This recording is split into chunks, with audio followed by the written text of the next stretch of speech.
Hello and welcome to the Growing Green Landscapes Podcast with Jeremiah Jennings. While still in his early 20s, Jeremiah already runs a successful six-figure lawn maintenance company.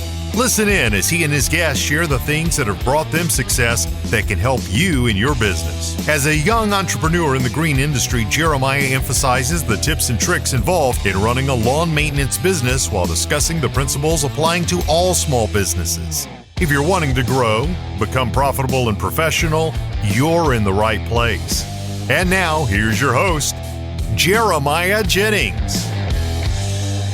What's going on, everybody? Thanks for tuning in today to the Growing Green Podcast. This is your host, Jeremiah Jennings, and we are very excited to be coming to you with another special guest episode. And this one means a lot to me because if you listen to our show for any length of time, or if you've gone back through the archives of the show and gone back to the early episodes from back in last June, you heard a very special episode with Andrew Martinez from Southern Suns Landscape in Texas, and we have none other than Andrew Martinez joining us again today. And Andrew's actually a lot's happened the past year for him. We got to meet at Together in the Trades, very very special event there in we were in Waco, and that was a really cool time getting to meet him. And that was back before the podcast was like even beginning, and I was in the very beginning stages, hadn't even put out an episode yet, and so we got to talking about it here and there, and then hooked up with him as we got back and started the episode, and now he is the first returning guest on the show. So I am very excited to be doing this little interview, I guess you could call it. We're just sitting here having a good conversation and trying to help everybody else out there in the community. But this is also, we have a lot to talk about on Andrew's side of things because Andrew has started his own podcast. So without any further ado, let's just bring Andrew in and let him do some more talking and explaining about what he's had going on in the past year. So Andrew, how are you doing this afternoon, man? Good. Thanks for Jeremiah. Appreciate you having me on. It's always a treat to be on. Thanks for letting me come in on here and be a part of your shows. Absolutely. I'm excited for you to be here. So tell us a little bit about your new venture that you stepped into, man. You've kind of joined the podcasting world. So maybe there's somebody out there who hasn't heard about your show yet. What all you got going on over there? Absolutely. Well, I did start that. I kicked the podcast off. It is revolved around the green industry, but much like yourself and the other guys, it is, I guess the bare bones of it is for the entrepreneur out there, the entrepreneurial mindset. But it is based around what you and like what I do is the lawn and landscape industry, the green industry. The name of it's called Lone Star Lawn Talk Podcast. I kind of centered that around the state of Texas because biggest state as we have down here, there's not much coming out of there for the green industry that I know of. So I was like, hey, I think that'd be kind of cool. So Lone Star Lawn Talk Podcast, I just got it kicked off here in January. And in fact, I got to tell you, man, you and Brian and a number of these other guys out there were an inspiration for me to get this thing started. And I've really enjoyed it. I'm very new in it. I'm a minnow in a small pond, or a big pond. I'm a minnow in a big pond, I should say. I've only got about, I'll be doing a couple here over the next day or two, and that'll be episodes 17 and 18. So still very small, but we'll keep it going. And I'd like to keep going and see what we can make out of it. And like I said, you guys inspired me, and I talked with Brian here a little while back.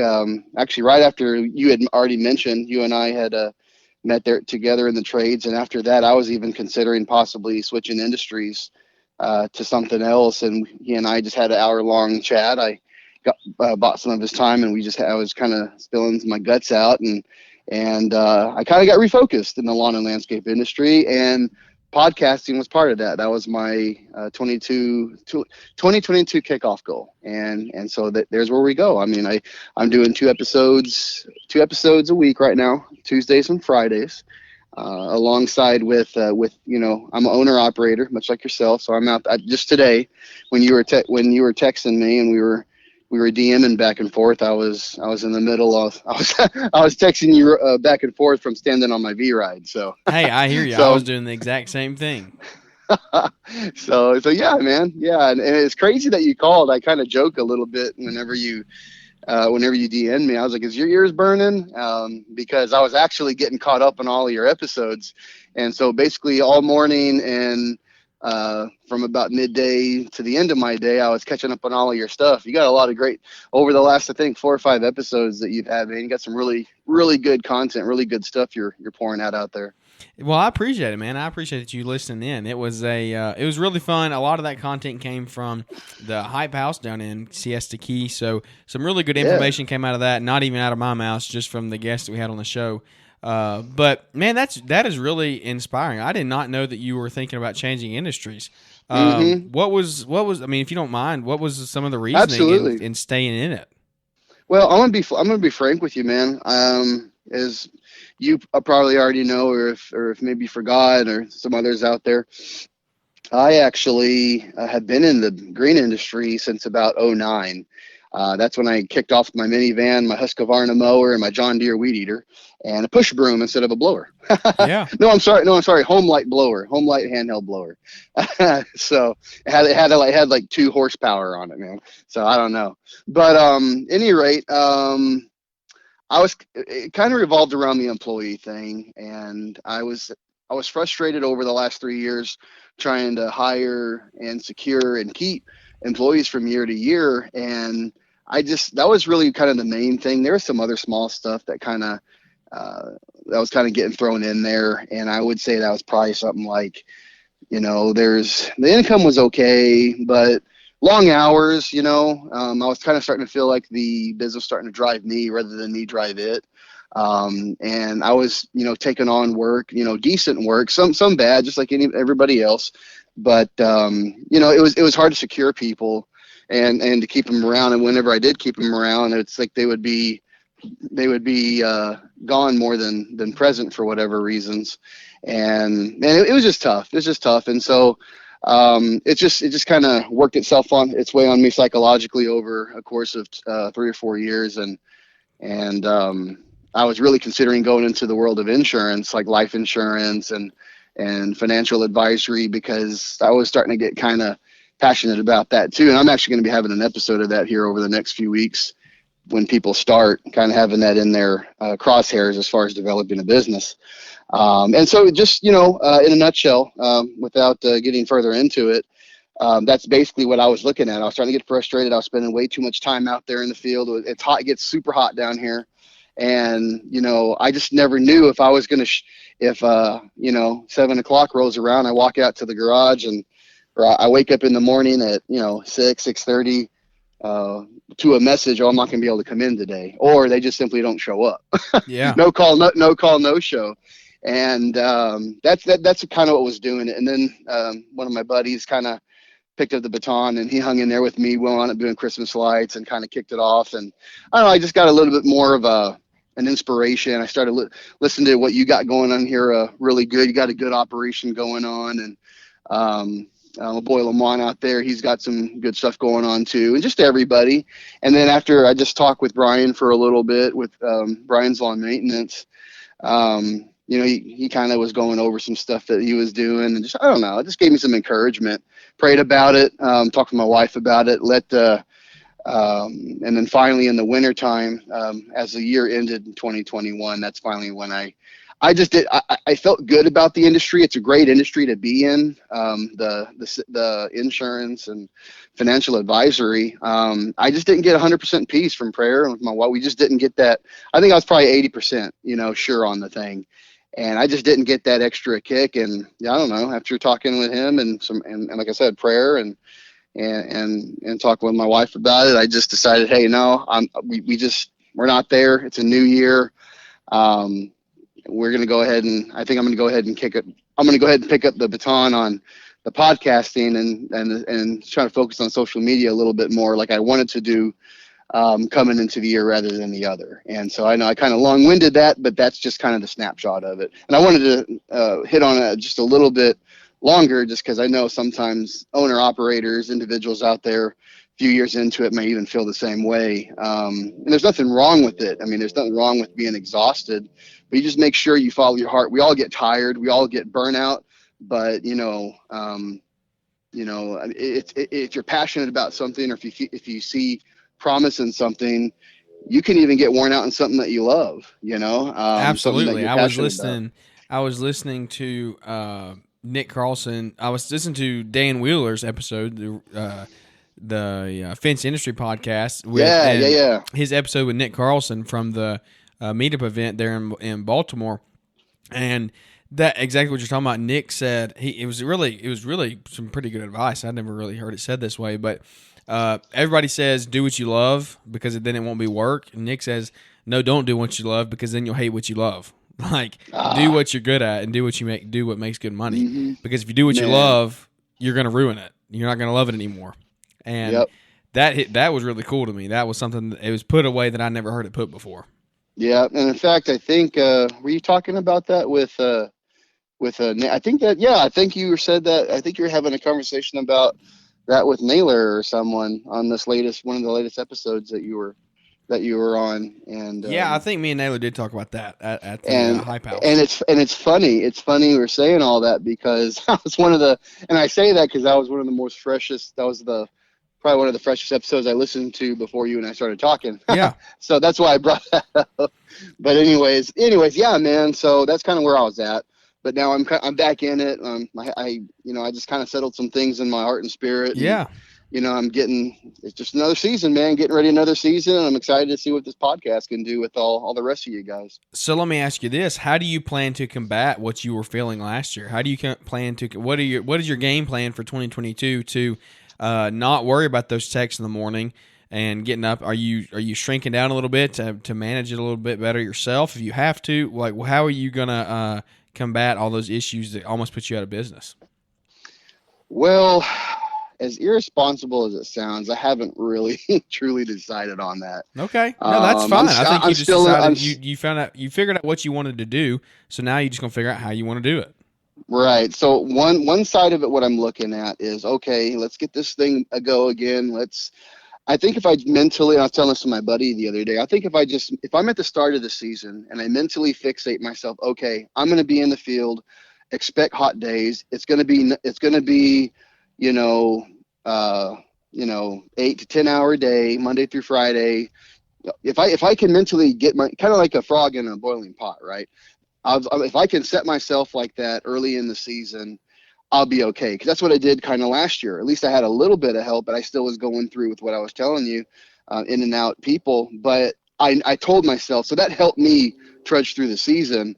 So I'm looking at that, whether it's by myself or not, because there's a lot of owner operators that just do it by themselves. Like Julio Tomei, the Lawn Care Business Success Podcast. He's in Canada and he's been doing it for how many years on his own? There's a guy here. There's a couple guys here locally. Mower Man out in McKinney, Texas. He's been doing it by himself for a while too.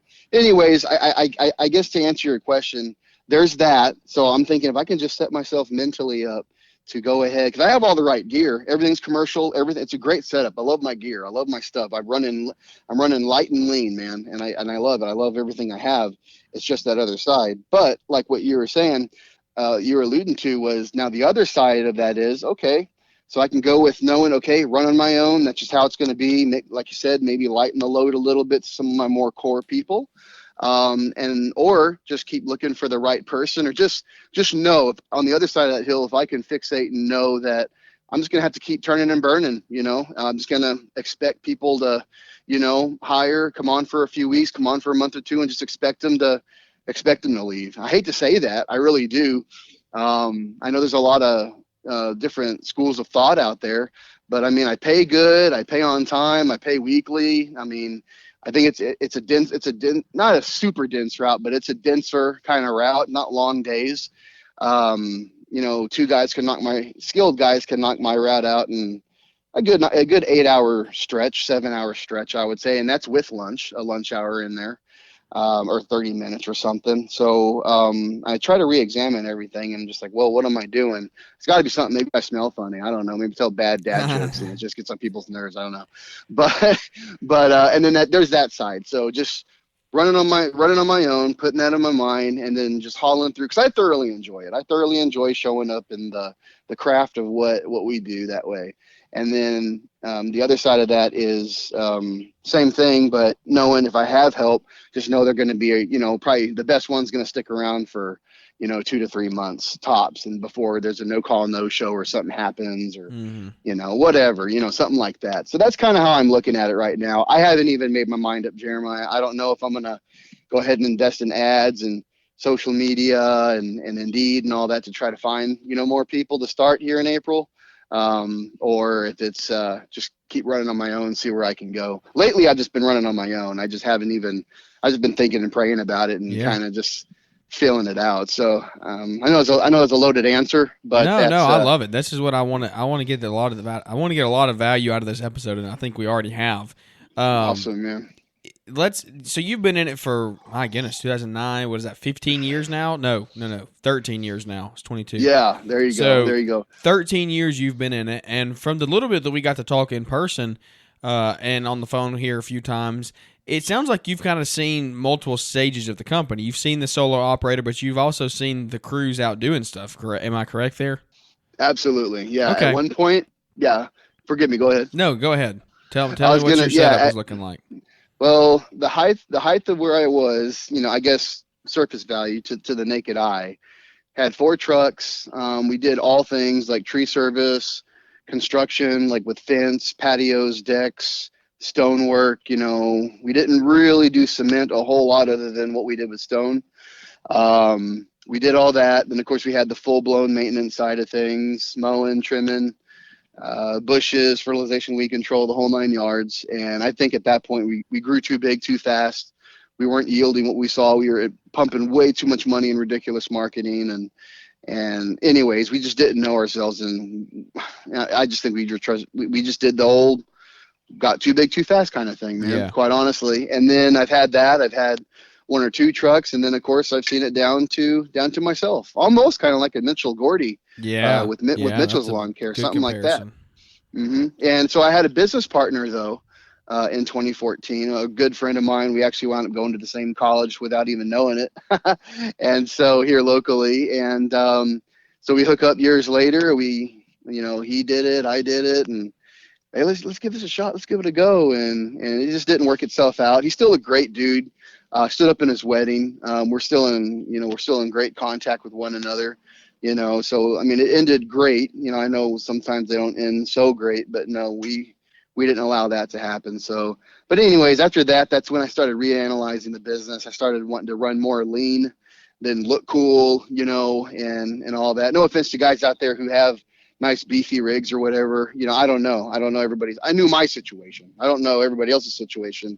I knew mine. So I spent 2-3 seasons trying to get out of both business and personal debt. And that landed me about 2019, 2020, right before LAL 2020. And I just kind of made up my mind at that point too, in that point where I was in that one of the stages of business, owner operator, where, man, I'm just running in a long bed, regular cab, working, F-150, and I have, I got those equipment defender racks from Brian's referral. And dude, I had box trucks, F-250s, we had dump trailers, we had the whole 9 yards, and man, we just had to get rid of it all, because what it takes to keep the business flowing and advertisement dollars and paying guys for that skill set, man, it was just way too much. And then the whole thing about keeping that same thing up through the wintertime.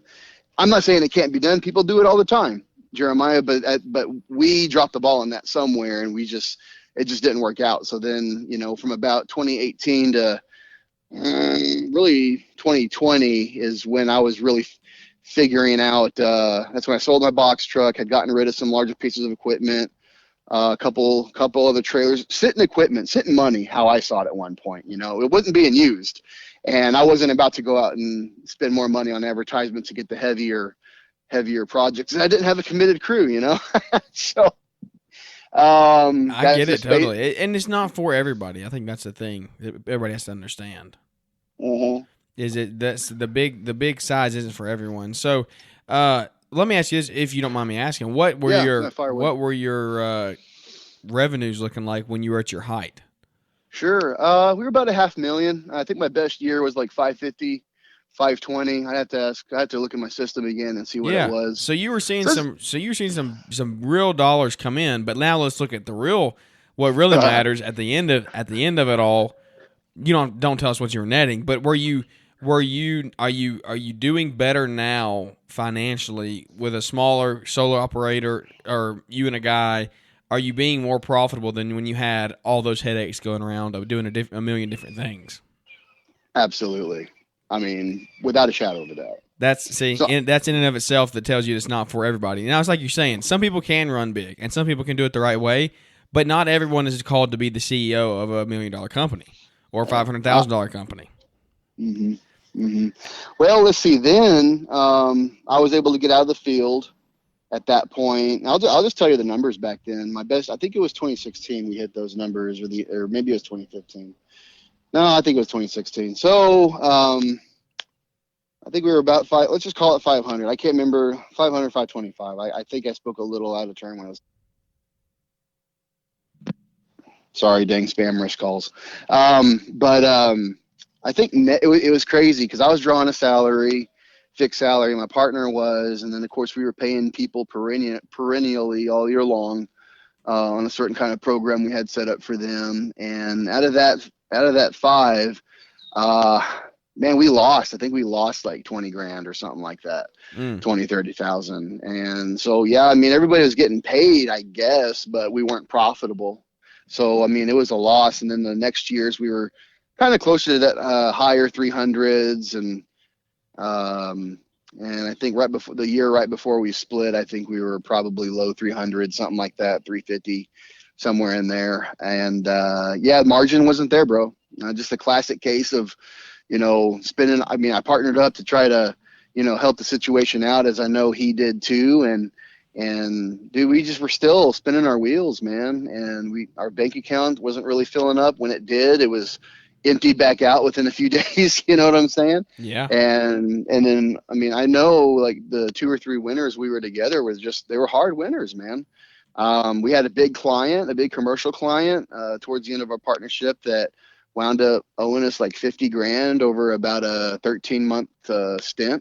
And that was tough, trying to get through that. They were paying us, but not the whole checks every time. And so that was pretty rough, bro. And so a lot of learning experiences. And so I stay away. All that being said, I primarily, and then now, okay, let me back up a little. Let me slow down. Okay, so we were there on those numbers. And then now, owner operator, I'm probably going to be somewhere between 180 and 2.25, any given year, I think over the last 3 years or so, but the margins are way better. Obviously, if you're going to be working in the field yourself and you're scoping out your numbers, in that case, they're going to be better. But yeah, man, I mean, we're doing what I'm doing in the service now, what I'm good at, what I enjoy, what I don't mind working 10 hours a day at if I have to. If I put somebody's window out, I sell them right away. We take care of them. I have a local window company here. It's a lot better than making a mistake doing that rather than making a mistake on a fence or on a patio where we got to rip everything out and redo everything. I mean, those are thousands and thousands of dollars and hours and hours and hours of lost resource, right? Mm-hmm. So, I mean, it's just and again, like you were saying, I want to reiterate that if y'all are doing that, or if the listener out there is doing, I don't want to discourage you in doing that, because maybe that's your lawn care. Maybe you're good at all that stuff, but you suck at, lawn care and you don't want to do that. Fine. No, stay over there. Do what you're good at and what you're passionate about, and your numbers will reflect that.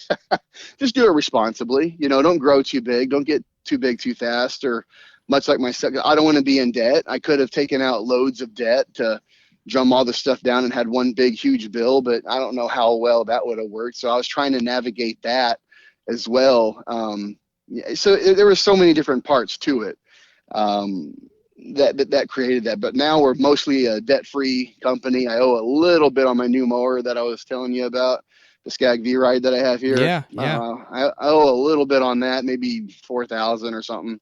I just got it last year, so. But everything else, everything else is paid for, and that's what I love. But beforehand, just 3 years ago, I had $1,000 a month box truck payment. And when whatever the insurance bill was allocated to that, and it drank up a bunch of a gas as well. And there was a bunch of equipment I was paying a storage unit where I had 2 trailers that I wasn't using, sitting cash, a bunch of hand tools. It was just a mess, man. Yeah. And I just wasn't using it. It's kind of like when Caleb Allman in his story, when he ran a lawn care service, but then he wound up doing landscaping. His was on the other side of the pendulum. All of his sitting stuff was maintenance stuff because he wanted to do all the heavier stuff. It's the same thing, right? And that's kind of where I landed. So that's where I'm at now for the most part, and that kind of gives you a snapshot of the numbers, both whenever I was at my height and at the peak, and both where I'm at now for the most part as an owner operator. No doubt that some of you have tuned into this podcast because you've just started or you want to start your own lawn care or landscaping business. Brian has created the How to Start Your Own Lawn Care Business training program. This video course will help you understand the basics and get you moving in the right direction. Some of the topics covered: the startup phase and laying a great foundation, the basics of equipment shopping and purchasing, what to look for when you're shopping for a trailer. I really like the all things marketing and advertising section. The practical tips here alone are worth the cost. The How to Start Your Own Lawn Care Business training program also shows you how to bid and estimate projects. That's helpful just to even see if you want to take on some projects. Brian also shows you best practices for back-end office work and proper workflow. Click the link in the show description for LawEntrepreneurAcademy.com and get the How to Start Your Own Lawn Care Business training program for only $99, and join the thousands of people that we've helped achieve success with their lawn care company. Hey there, fellow lawn and landscape business owner. Do you work hard all year for your freedom but still feel as if your money controls you? Unfortunately, because you can't give bookkeeping your full energy or focus, it just sits there most nights untouched, continually haunting you. Because your business demands your time elsewhere, you need a personalized bookkeeping solution dedicated to your industry. Gulf Coast Bookkeeping, now known as the Landscaping Bookkeeper, is dedicated to giving your time and peace of mind back through our monthly bookkeeping service. You can begin this partnership with us today by going to www.gulfcoastbk.com and scheduling a 15-minute call. We want you to become a confident and informed business owner. We'll take care of your green so you can take care of theirs. Schedule a 15-minute call today at www.gulfcoastbk.com. That is quite the journey, to say the least. You have a lot of experience under your belt, and I think it's like you're saying, it would definitely, it's like we said, it's not for everybody. But if you are going to do it, I think, one, you need to get as much advice as you can from people. That is one of one of my biggest things is, one, get in good company. That's what, so if you watch any of the YouTube videos from the Hype House, Brian did a little series with, what was one thing you did right when you started your business and one thing you did wrong that you would change. My answer to that was, I've always been in good company, and I've always surrounded myself with good people.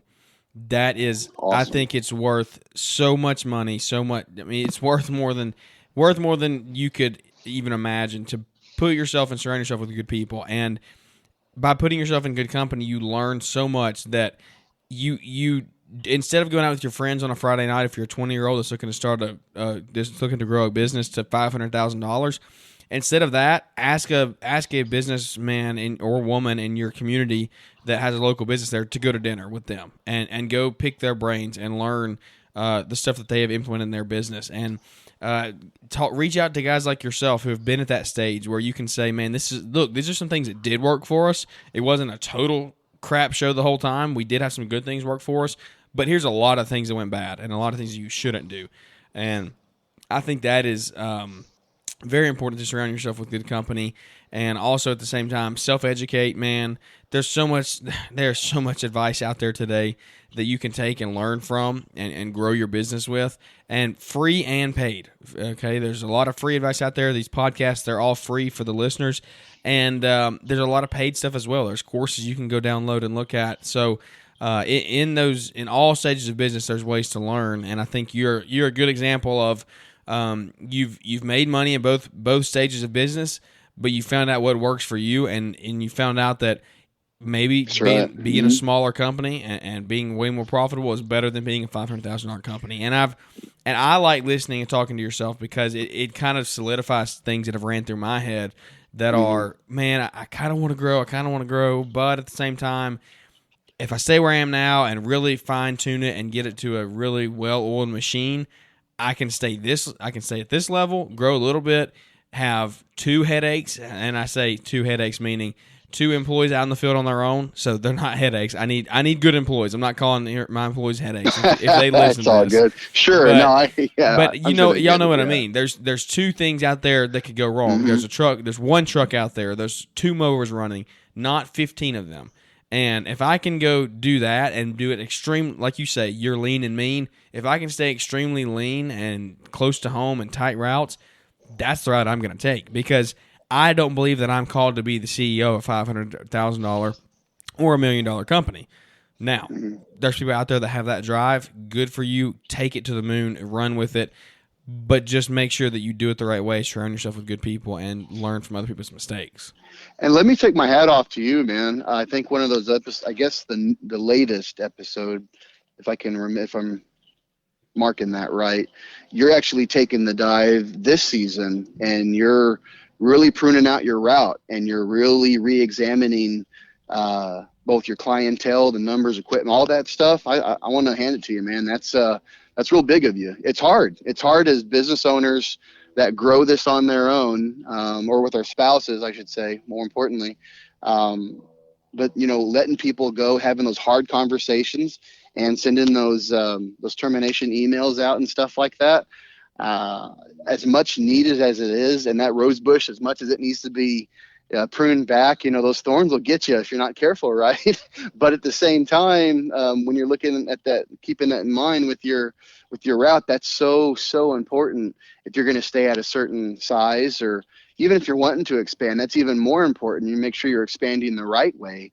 And man, dude, I'm proud of you on that. That's awesome. You saying that kind of jogged my memory, and I was listening to that. I was like, all right, that's awesome. And then more importantly, you're putting that out there so everybody can hear and understand, hey, that's super important. Yeah, and the thing with that is so people listen in and they're like, yeah, man, like, proud of you for doing that. That's awesome that you're doing that. People have to realize, up until a year and a half ago, I wasn't doing that. Like, I self-educated. I listened to podcasts. I watched YouTube videos. I learned from other people, surrounded myself with good people. And that's how I learned those things. So that's why like my burden, not burden, but I feel like I'm committed to doing this podcast and putting out decent content that has value every now and then. But trying to have a good time, but also put out valuable content, because I just wish I would have known it when I started my company. Like, all these things, the content just wasn't out there. It wasn't out there when I started. No, it wasn't. No, well, it wasn't out there when you started, bro. And you started. Oh yeah, it definitely was out there when you started. I'll tell you who was out there. It was the Lawn Care Millionaire, which basically that's what I modeled my company and my service routes and everything off of, was him. And then there was Greg Chisholm. And then I listened to the other guys. They said there's some other guys out there, but those were the two that I primarily watched. And Keith Kalfas wasn't even out yet. Whenever I was looking at YouTube videos with everything, and dude, if you can believe it, I'm so archaic. When I started my business, I was still using MapQuest as a way to get from house to house on printed out pieces of paper. If that just lets everybody know, kind of gives you that, kind of puts you in the nature of where technology was and stuff back then, That's crazy. Yeah, man. I mean, TomToms, they were a couple $100 devices and charge you $50, $75, a month as a subscription or something. Now it's just an app on your phone, and go home, Yeah. So, but you're right, man. So I'm blessed to know that you're walking into all of that now. 'Cause yeah, you've been at it, what was it, 4 years, you said? Yeah, I'm going into my 5th year. You're going into your 5th year, bro. You're still young at it. You're not even 25 yet. You have all this time to scrape up your knees and make the mistakes or whatever, and you still have your whole life ahead of you to make those right decisions, which I think is going to be very far and few between, because you're right. You're learning, you're self-educating, you're talking with pros in the industry, people who've fallen on their face on concrete, mind you, Yeah. and have come out of it. I mean, I don't want to toot my horn, but that's kind of how I am, and I've learned that just like the Fullertons out there.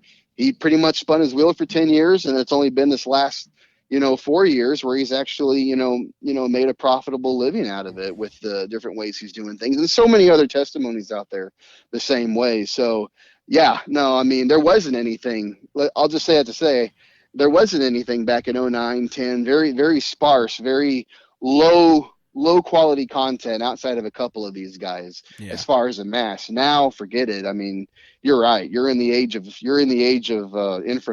information highway when it comes to the green industry now, man. Absolutely. Yeah, 100%. And I'm just honored and glad that I get to put a little piece in there, a little piece of the puzzle to somebody's job out there, somebody's career, somebody's life, somebody's business, that we can do a little bit to help them out. So let me tell you this. I got a few questions here before we wrap this thing up. Absolutely.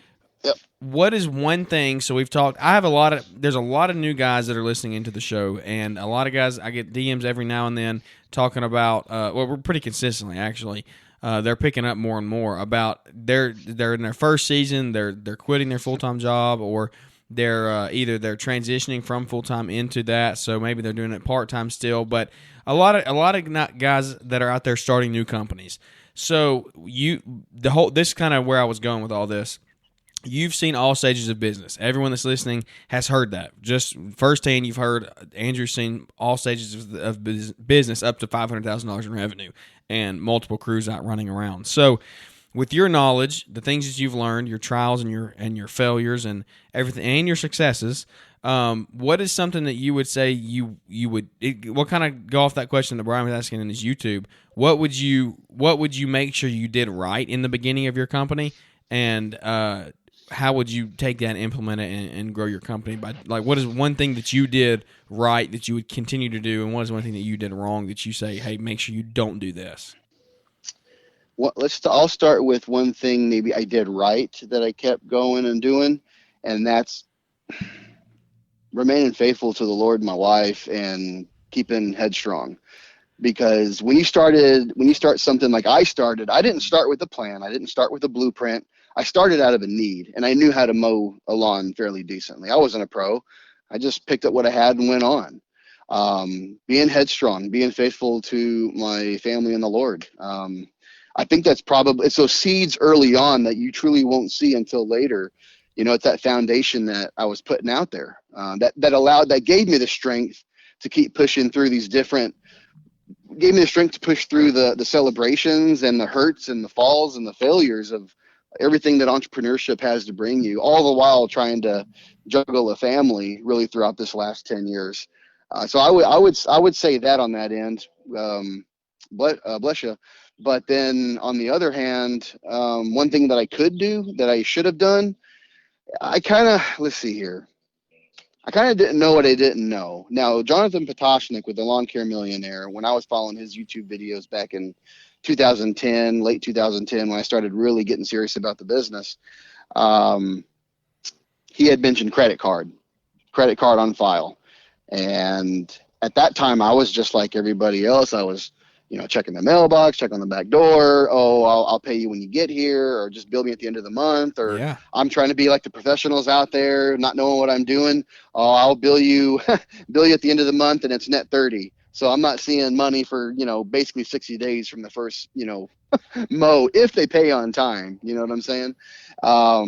That's one thing I wish I would have incorporated and strong-armed into my business as I learned about that in some of the things I was learning from him. For that was credit card on file. I think that would have changed a significant portion of my startup. 100%. Man, that's 100% right. I think that you need to take that and grow with it. Everybody should be implementing that into their business now. I'm in that transition stage. We actually did that this season. All of our our announcements that we sent out in newsletter for the upcoming season, they all included card on file letters and said we're transitioning to that stage.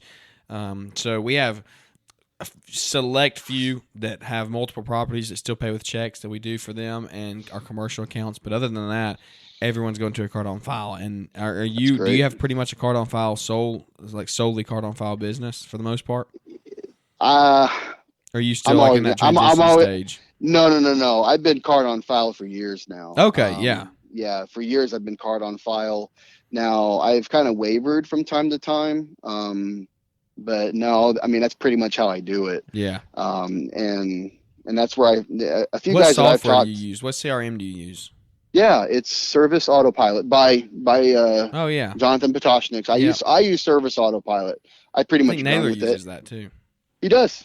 Yeah. Yep, he does. And in fact, that's one thing that I started really following him by a couple of years back, because when I saw he was using that, I'm like, oh, cool. Lawn Bro uses the same one. And anyways, but I've never done much with it, but I've heard it's really good. It's pretty good, man.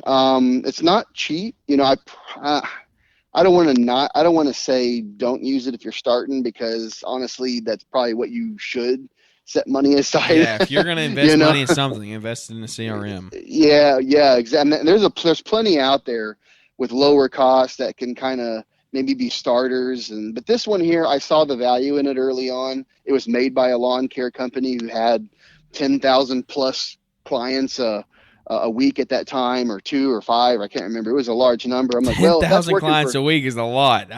Bro, that's insane.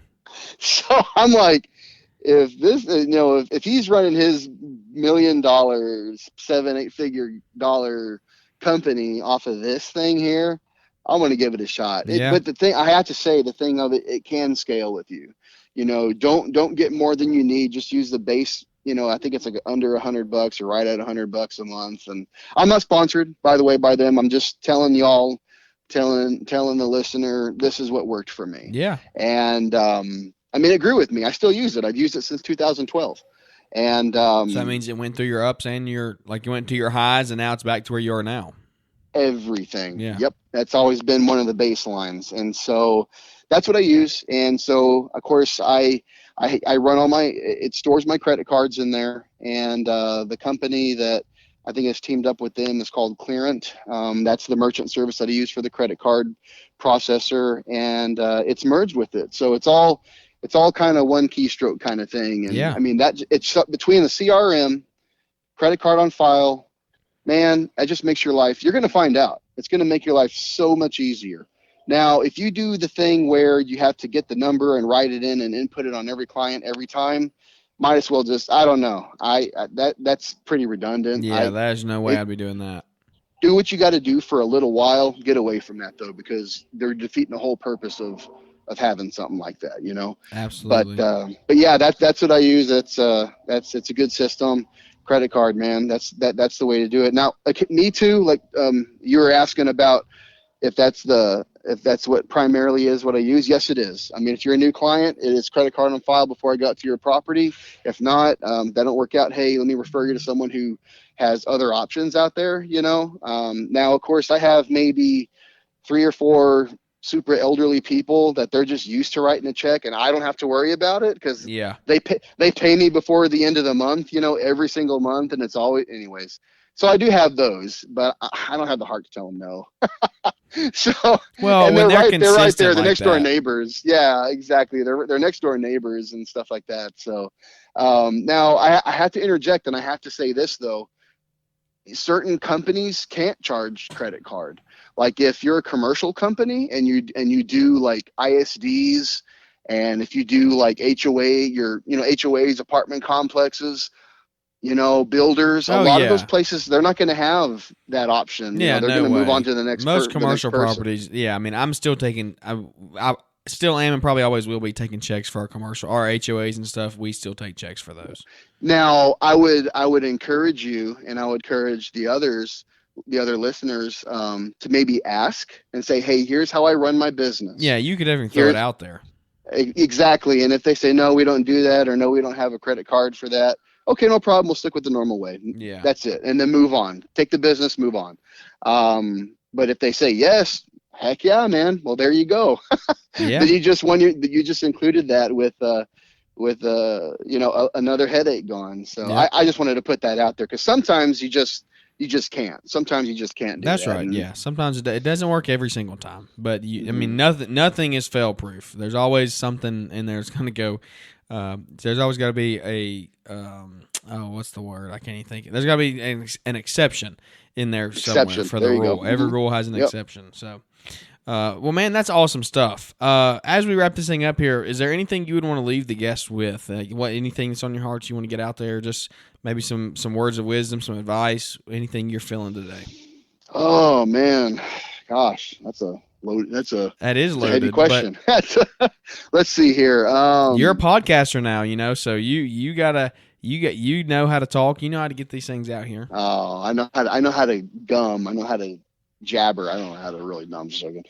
I would probably say, as far as the work industry, because there's so many different industries, so many different trades listening to yours and my podcast stories and stuff. I would say balance. Whatever you try to develop in life, whatever job you're coming out of, whatever venture you're wanting to go into, whatever business you're wanting to strike a match on, you're always keep balance as the carrot in front of as the carrot in front of the horse's mouth. That's what I would say is balance, because money comes and goes. If you put any aspect of what you're doing in your life, business, family, spirituality, out of balance, other areas are going to suffer, right? So now, don't get me wrong. There's certain seasons where you need to communicate and let your family members know that, hey, I got to have an imbalance of my time so I can invest in this business. But also at that same time, there may be a time too where you have to tell just kind of what you said. And congratulations, formally, by the way, my man, on y'all's pregnancy. Oh, thank you. And that reminds me, you were pretty much telling that to your clients, the way you're setting this year up. Hey, you know what? I'm going to have to focus, and you're going to have to give extra time, and there will be, I guess you can call, an imbalance of time that you're given to your bride and to your child coming into the world, and having to step away from the business for a little bit. Yeah. Now, with that in mind, there are the exceptions, okay? But the rule is, that's always in my opinion, that's the best advice I can give out of all the business advice out there that I would be spewing out on the podcast and stuff. Let balance be the number one thing that you can do, so you can live a true balanced and happy life without stress. So you have margin in all aspects of your life.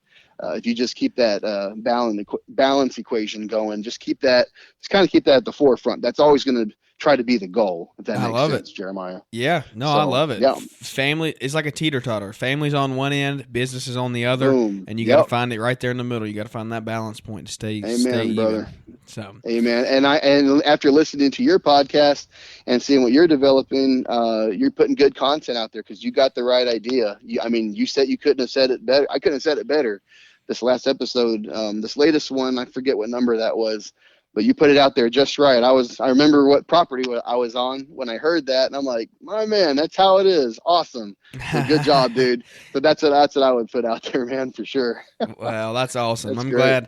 glad it's helping somebody out there. So I just try to put out stuff that helps me, because I know that if I'm feeling it, there's probably 10 or 15 or 100 other people that are feeling the same way. So whatever we're going through, we always try to be an open book and relay that out there to everyone listening. So, Yep. Andrew, I am so appreciative of your time today, man. I've got to run, got some things to do this afternoon. But before we leave, plug us one more time. Tell us where you can find the podcast. And actually, before we do that, you're the first returning guest. I don't think I was doing this yet when you came on because you were our first guest of the show. So yeah. I don't think I was doing this yet, but I want to ask you here our final question. I almost forgot. I almost let it slip up and you missed it again. We always try to ask every guest this, and it is, what is your why? Wife and kids, man. Boom. Simple. I like it. No, I like it. I like it. Yeah, wife and kids. I just, I want to develop something. Maybe I can grow something out of this and hand it off. I don't see two girls doing it. They might. I don't know. Maybe they can own it and just hire guys to work for them. You never know. Amen. Now you're talking. Sell it to Jeremiah Jennings. Have the Growing Green chapter, Texas chapter. Yeah, right? yeah. Who knows? Man, but between time, again, the balance thing, being in control of your schedule, being able to do things on your own, map out your own way, and it really just. Why do we do all this for yourself and for the family? That's why we work. That's why we bleed. That's why we sweat. So you're able to basically take control of your time so you can navigate things around your family. Yeah. That's my why. That's my why is it. my family, and I guess I'll say my friends too, just so I can have more time. I love more it, time and man. be flexible with all that. Good. So yeah, dude. Hey, thanks. Go ahead. No, I was saying I could have said it even better. Well, I was going to say, thank you so much again for bringing me on. This is great to be on here, dude. I appreciate you thinking about me and having me on there to chat a little bit and hang out with you and your listeners, man. Absolutely. Well, I'm sure everybody out there listening enjoyed this episode. I know I did. So tell us where you can find yourself and the new podcast and all your ventures going on there. Oh, yeah. So podcast is very simple. Lone Star Lawn Talk Podcast, and it's going to be pretty much on all the platforms.